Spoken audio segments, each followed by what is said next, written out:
Whenever you start your day in the morning, before beginning of the session, I would like to ask you, whenever you start your day in the morning, how do you start that day?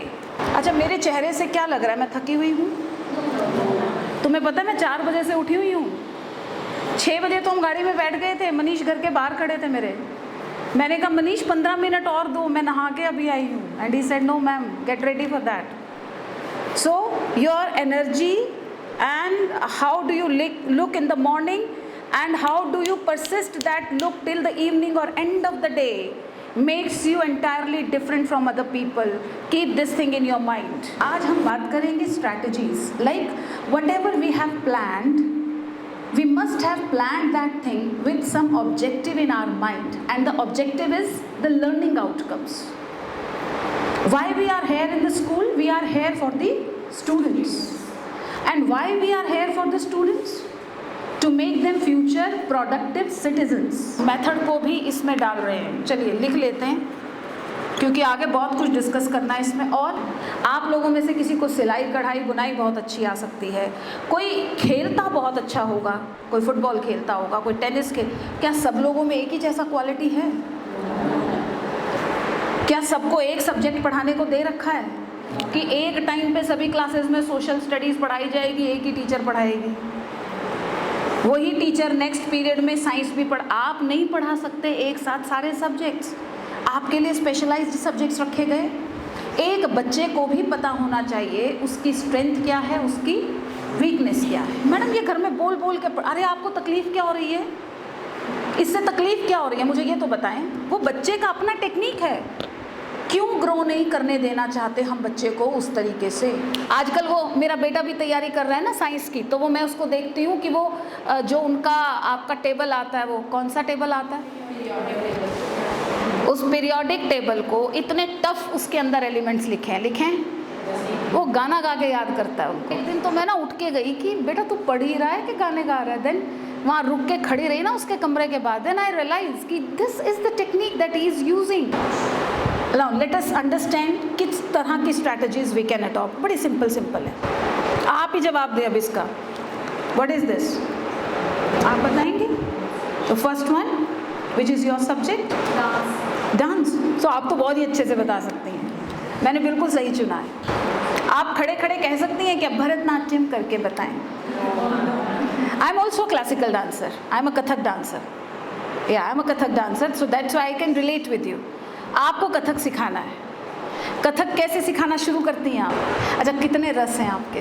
9 रस हैं। 9 रसों को खड़े खड़े आपने दिखाना है चेहरे से। मॉडलिंग ही तो है, डेमोन्स्ट्रेशन है। मेरा सब्जेक्ट है, मुझे करना पड़ेगा। हाँ,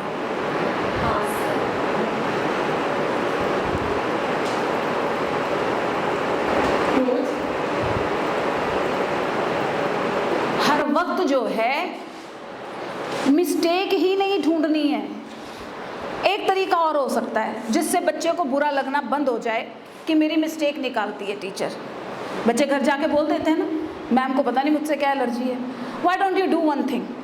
बच्चों को बड़ा मज़ा आता है अपनी टीचर की मिस्टेक निकालने में।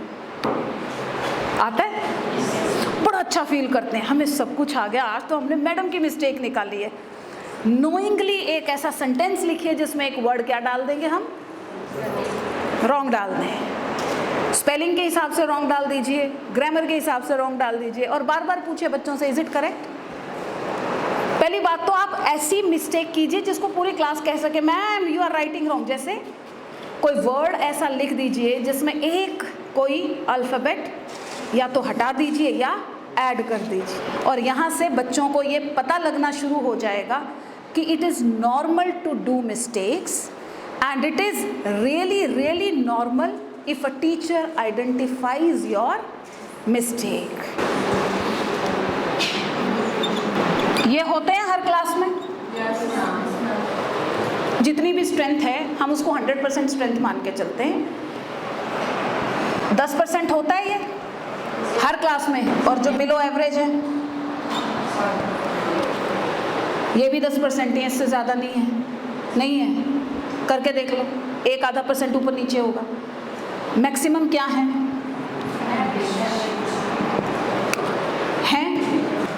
बढ़नी चाहिए। Am I clear? और ये क्या हो जानी चाहिए? ये रिमूव हो जानी चाहिए। 40% से कम का बच्चा आप अफोर्ड करेंगी तो कहाँ तक खींच देना चाहिए इनको? 50 और 60% पे लाके छोड़ें इनको? छोड़ें तो मेथडोलॉजी क्या अडॉप्ट की जाए, किसको हेल्प करे? इनके लिए डिफरेंट वर्कशीट्स बनाइए, इनको घर पे दीजिए, दे विल डू, अलग तरीके से चेक कीजिए, इनके ग्रुप्स बनाइए। देखिए मैंने अपने स्कूल में क्या किया है, 8th तक मैं तंग नहीं करती। 8th तक बच्चों के पीयर लर्निंग ग्रुप्स बनाते हैं, 1 इंटेलिजेंट 2 इंटेलिजेंट बच्चे, बाकी below average and average students. फिर उनके फीडबैक्स रेगुलर खुद लेते हैं। 9th ऑनवर्ड्स 2-2 3-3 सेक्शंस बन जाते हैं। किस बेस पे? एक सेक्शन हम बनाते हैं A1, इस सेक्शन में रखते हैं 70% अबव। स्वच्छ भारत अभियान क्या है, अगर वो भी आप एक पिक्चर बना के उसका डायग्रामेटिक प्रेजेंटेशन बच्चे के सामने रख देते हैं तो child will understand it. Rain water harvesting system कैसे वर्क करता है, आप बताते रहिए पानी आएगा वहाँ जमा कर लो, वहाँ से टैब्स बना के यहाँ ले आइए, नहीं, आपने उसको एक डायग्राम के जरिए, एक फ्लो चार्ट के जरिए अगर बड़े अच्छे से समझा दिया, समझ आ जाएगा। 3rd ऑनवर्ड्स अब आपको MCQs डालना इज कंपल्सरी। आप डालते हैं? It is compulsory. ठीक, पढ़ाने के बाद एक रैपिड, आजकल देखते नहीं आप, बड़े सारे टॉक शोज आते हैं, फिर वो कहते हैं रैपिड राउंड, है ना? वो रैपिड राउंड क्या होता है? फटाफट येस नो में आंसर दो, फटाफट फटाफट ऐसे करके। तो आपने एक कॉन्सेप्ट आज कंप्लीट कराया, लास्ट के 4 मिनट 5 मिनट में आपने फटाफट क्वेश्चंस पूछे और क्या कहा? जस्ट गिव द आंसर्स, ये right wrong, true false, yes no, fill the blank. Is it clear? वो ब्रेनस्टॉर्मिंग सेशन पहले से रेडी होना चाहिए। तो आप कुछ ऐसा नहीं बना के बच्चों को सिखा सकते, करंट कहीं से उठा के नहीं आप बता सकते, बस वो जो करंट आप उठा के लाते हो, कोई एग्जाम्पल शो करते हो, उससे रिलेटेड 5-7 क्वेश्चंस तैयार करते हो, वो क्या बन जाता है? और बच्चों को आदत हो जाती है, 9वीं 10वीं में क्वेश्चंस आते हैं, बच्चे मज़े से करके आते हैं। डराइए मत, बच्चे को कहिए केस स्टडीज़ एक किस्म से क्या है? कॉम्प्रिहेंशन पैसेज है। जो इन्फॉर्मेशन दी गई है उसी से आपने आंसर्स को प्रिपेयर करना है।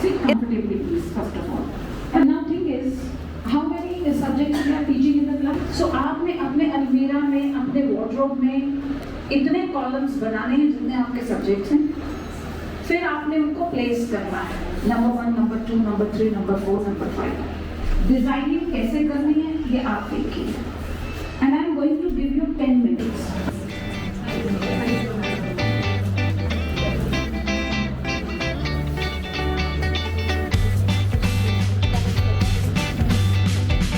ये वार्डरोब एक्चुअली मैंने जो रिक्वायरमेंट है उसके हिसाब से किया है, जो क्लासरूम में रिक्वायरमेंट्स रहती है। एक ऐसी अलमीरा डिजाइन कीजिए जिसमें आपको सब्जेक्ट्स को एडजस्ट करना है, maths, study, dance and other. likely to have an accident. Really? If they know mother language, then it is easy for them to understand. इस चीज़ को डील करते हैं ना, वो बिल्कुल भी पढ़ना नहीं चाहते, तो पहले उनको यस मैम, उनको मतलब पहले करना चाहिए कि नहीं आ रहे हो आप, सिर्फ पढ़ने के लिए नहीं आ रहे हो, अदर एक्टिविटीज़ के लिए भी आप जान लेना कि 5 जमा 3 जमा 3 जमा 4 ये तो पहाड़ा थोड़ा। इसमें हमने करना क्या है?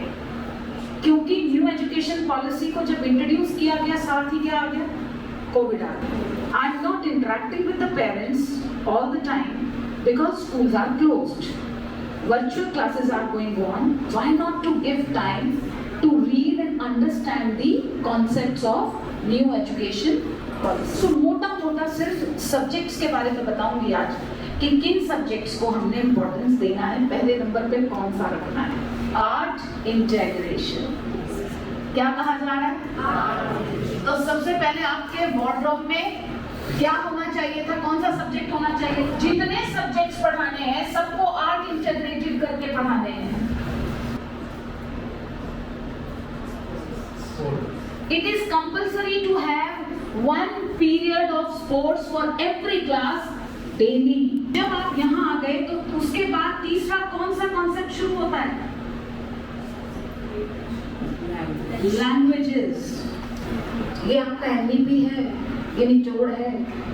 चलिए एक एक्सरसाइज करते हैं। मैंने कुछ बॉल्स मंगवाई थी। किसी ने भी सामने वाले के कंधे से हाथ, सिचुएशन कोई भी हो, कंधे से हाथ,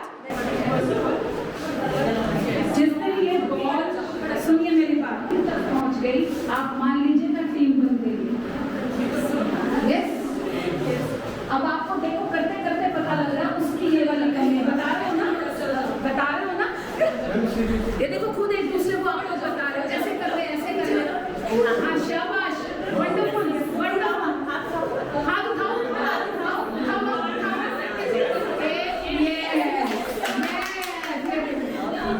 यस शाबाश। कहाँ तक हम पहुँचे? Clap clap clap. वो देखो वहाँ तक पहुँचे। अब देखो आप लोगों को करेक्ट करने कितने लोग आ गए, आए हैं। This is what we call team building. Very good. Hold on. Good. चलिए clap for yourself. अब जिस वक्त आप ये गेम खेल रहे थे, क्या एक दूसरे को हराना याद था? क्या याद था? तो जब आप टीम में काम करते हैं, आप एक टीम है, तो उस वक्त हराना याद क्यों आता है? उस वक्त भी क्या याद आना चाहिए? टीम में किसी एक मेंबर की हार पूरे टीम की हार होती है। अगर हम कहें कि हमारी क्रिकेट टीम जीत कर आई है तो केवल कैप्टन की वजह से चलेगा क्या? पूरी की पूरी टीम को इक्वली लड़ना पड़ता है, तो लड़िए और इकट्ठे लड़िए, आपको कोई हरा ही नहीं सकता। मेरे वर्ड्स याद रखते हैं। सो build a great team, build trust सबसे पहले, ठीक, और एक दूसरे की स्ट्रेंथ होगी, जिसमें जो कमी है पता लग गया। अब आपने उसको वो महसूस नहीं होने देनी है, आपने उस कमी को ओवरकम करना है, ठीक है? Clap clap for yourself. And thank you very much. आज का टॉपिक हमारा यही था, ठीक है? Hope you have enjoyed. मजा आया? अगर फिर से कभी मौका मिला तो अलग अलग डिफरेंट टॉपिक्स के लिए विल मीट अगेन।